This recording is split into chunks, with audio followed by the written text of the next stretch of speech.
make sure everybody was ready to go. Anything different about the approach to today? No, I mean, I still think it's the same thing. We got to approach the game, the correct way mentally and physically, and then, we have to play with an intensity with the level that we need to, and we also have to play smart. Their bench has such a high-scoring unit, the highest in the NBA. How do you account for that tonight? Because the reserve unit has been a place the Pelicans have struggled some. First of all, Lou Williams is not a bench player. Okay, let's get that straight right away. Okay, he would start on there's 30 teams in our league. He would start on 30. Okay, so that in itself makes it very, very difficult. And not only is he a good scorer, but he's probably as good a finisher as there is in the game. When it comes to making clutch shots and things like that. But their bench has played exceptionally well for them.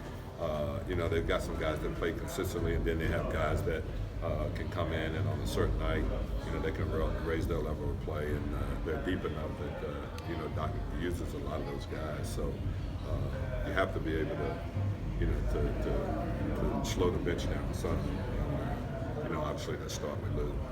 They can go small at times. Do you alter your rotations tonight for that? No, I mean, we're going to play our best players, and we really don't adjust to anyone as far as the way they play. We got to play the way we play to put ourselves in the best position to win. And you got to try to have the best players on the floor, and we have big guys that we consider a better player. Minutes restriction for Nico still, or is he's going to be on? Like 25 or something like that,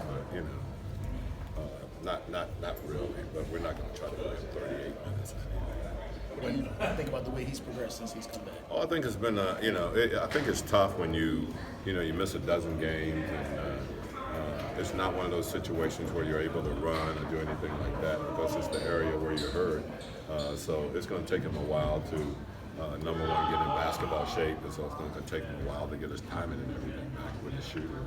When he does get that, do you think about putting him back in the starting lineup, or is that something? Yeah, we'll cross that bridge, when we get there. But right now we're going to go with this starting unit that we have. Alvin, you guys have had your best players, I think, together for 7 or 8 games. Your top lineup has been 3 weeks of the season. How do you evaluate kind of what you have? I think that's the toughest thing, to figure out where we are right now as a team. Usually at this stage, you're pretty locked in, and you pretty much are who you are after 41 games.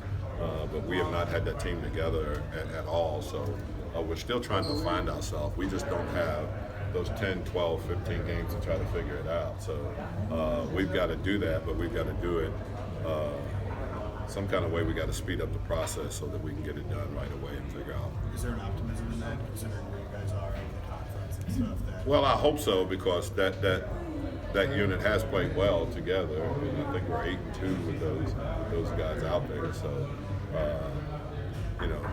I think you got to be optimistic, but also you got to understand that we're in the West, and there's a lot of teams that's playing well in the West. That no one is really running off like you would anticipate it being in the last few years, but you've got a ton of teams that's from 20 to 30 wins. So that's not a big separation when you consider the teams that's 14th has 20, 21